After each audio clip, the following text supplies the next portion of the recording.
Hi everyone and welcome into our studio. I'm so glad this holiday season to release a peaceful scene, starry, snowy watercolor using salt technique and lifting off and dripping. And in the first part of this tutorial you'll see all that. And if you'd like to see the second part of the tutorial, please go to my Patreon at Art with Everyone and join. Welcome in everyone. I'm so happy that you're here because today I'm going to do a very simple exercise that you could do if you were with a 5-year-old or with a 95-year-old. The only colors we'll be using are Prussian blue and carmine red. I actually have 2 buckets of water here, even though I'm just using these 2 primary colors. I'm not using any yellow, but I still am going to use 2 buckets of water because for this kind of work we're going to need quite a sopping wet brush. And I'm going to start by just sweeping across the top of the picture, and you can see that there's a little bit of resistance right here. Maybe there was a speck of oil on the paper or something like that. So it's already creating a star for me, but I'm going to actually get this very, very rich up here by layering several times with my Prussian blue. And you can see how deliciously the brush flows over the quality of the water on the paper. And as I keep going with my brush, on and on, it gets lighter and lighter as it goes down. And I'm even going to lighten my stroke here because I want to go to almost a white blue, 3/4 of the way down the picture. And then I'm going to wash off the brush. You can see how blue that water is just from what's left in the brush. And look at that. But it doesn't have to be perfectly clean because we're going to take a fair amount of red now, and it's going to be quite rich, and put it right on top. And it's just beautiful, beautiful midnight color. And I'm going to do that a couple of times because I want it to come down into this part of the painting, down. So I'm going to mix a little more of that midnight color and then keep stroking downwards into the Prussian.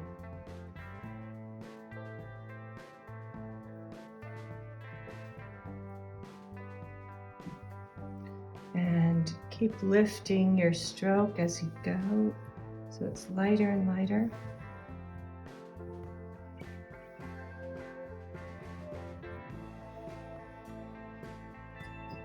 And now let's do the same thing from the bottom up.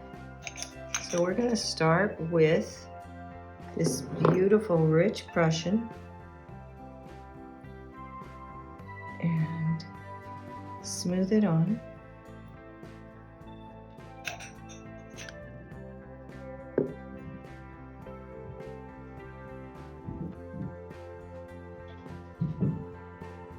And as I get up here, I'm going to wash off the brush just so that it's not quite as dark. And as we get to the place where it meets the previous strokes, it's going to be very light. And now we'll just dip right into the red, put it on top of the Prussian blue, and stroke back and forth to get it to be kind of purple. Now, I want this to get darker at the bottom of my picture for the composition this winter composition that I'm going to do.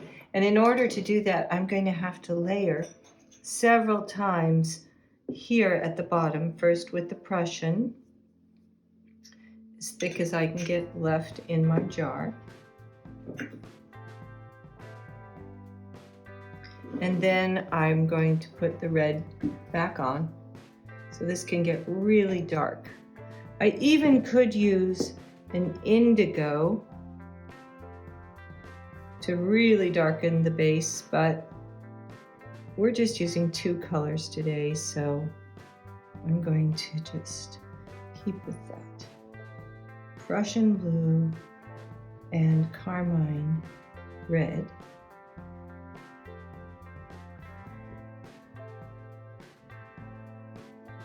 And then after you reach the light, you're going to bring upward strokes into the light.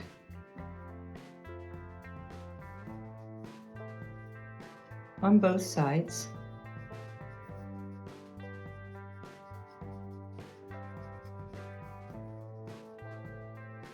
And just let your brush make some gestures that are vertical. And then you will have created the composition. Okay, you can see that what I have is a nice little composition now, going from above dark to light with shading, and down from below dark to light again with shading. And you could stop here if you were working with a small child, or perhaps someone who felt like they just didn't want to go any further. But for those of you who would like to take this to the next level and make it into a starry scene, this is what we're going to do. First, I'm just going to tip my picture up, and I'm actually going to let the water do some of the action here with these drips.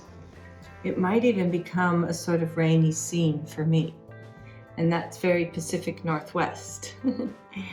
And it is kind of dark and rainy right now. That looks like almost like a stalactite, though. It's pretty thick. But I'm gonna let it run now for just a few minutes, and then we're going to work to create more details down below. Now we're going to do something kind of fun too. We're going to add some sea salt to make some stars up here in the starry sky. In order to get that sort of crystalline effect, that stars, that glimmering, we're going to take some sea salt. And actually, if you have one of these grinders, it's a really good thing, because then you're going to get some different size granules. And as you know, stars are not all the same. So here we see some different sizes. And I'm just going to take a pinch with my fingertips, and over the darkest, I'll just sprinkle. I want to make sure that some go off the edges. Now, one warning about this, it's super fun, but people sometimes go a little too far with the stars. And it's easy to do because it's so fun, and they just do their own thing and they cluster. But I want you to remember that too many stars, it wouldn't look right unless you had a really dark sky. And here you see we go down into the light. We can even have a few sprinkles of salt down there, but not much is going to happen down below. Now we're going to make this down below be a little bit more like distant landscape. And the first thing I want you to notice is that there's a very dark area which appears to be kind of like the front or the foreground. And then we have this medium purples for the trees that will be in the midground. And then in the background, we have these little strips of purple, and we have the white. And I'm going to accentuate some of these whites here with a dry brush, just using the tip, because these are going to be like distant trees And although I'm pulling off a very strong white with my brush now, you see how it fades away because the capillary action of the water into the dry spaces creates, again, a sort of softening of the effect, which is fine because we don't want it to look too harsh. And then I can go on and build the darkness in the foreground. These might be some sort of bush or even a landmass rock here. And you can tell how much pigment I got on my little brush now. I just dipped into the bottom of the jar and I mopped it up. And that's going to create this sort of foreground here. And then we could just put a little bit of red into it.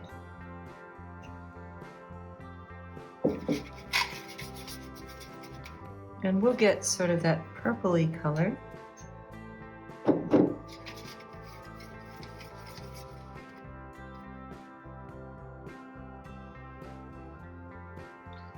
So let's put that in here.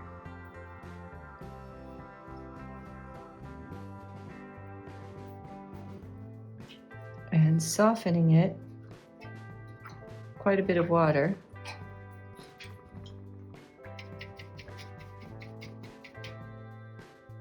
This is why I have 2 buckets, because that way I can really get some clean water. And we're gonna take this medium color now and work it into the medium middle ground, sort of like trees. So the way we do that is work upwards with the stroke first. And then we can come back and color right over it. We can make different kinds of trees. They could go like that, or they could even go upwards.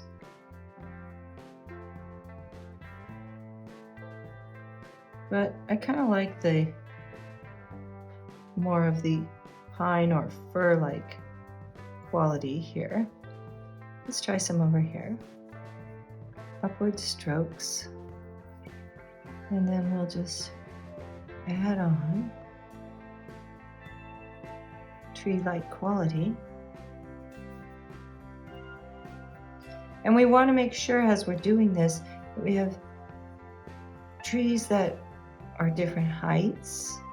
So some are short and there are different spaces between them. Sometimes we might see just a top of the tree, and other times we're going to see the whole part of the bottom, and it'll cover other trees. This is built over time, and new trees sort of arrive. Some might even get edited out as we go. And we keep working the tree-like area over and over and over again. And don't forget about that area back there. See how faded it is now? Well, let's just take a little bit of blue water, tiny bit of color, and we'll try to make some distant treetops back there. Red ones.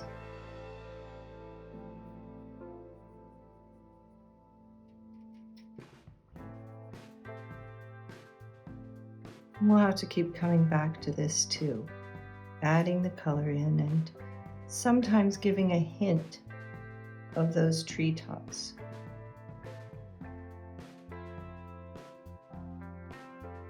Just to trick the eye into thinking that there's distant trees back there.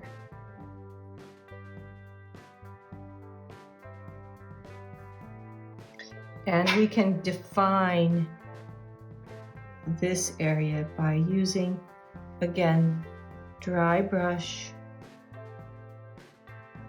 And we can sort of lift off spaces.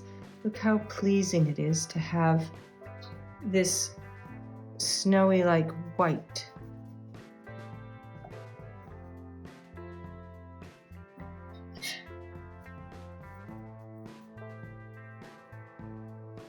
Kind of gives a nighttime effect.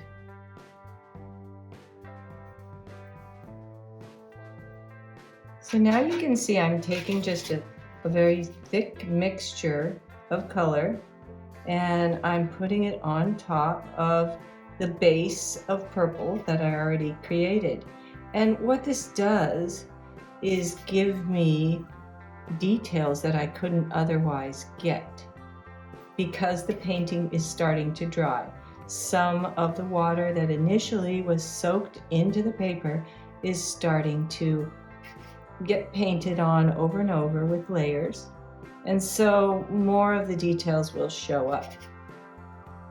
I do enjoy this part of the picture very much.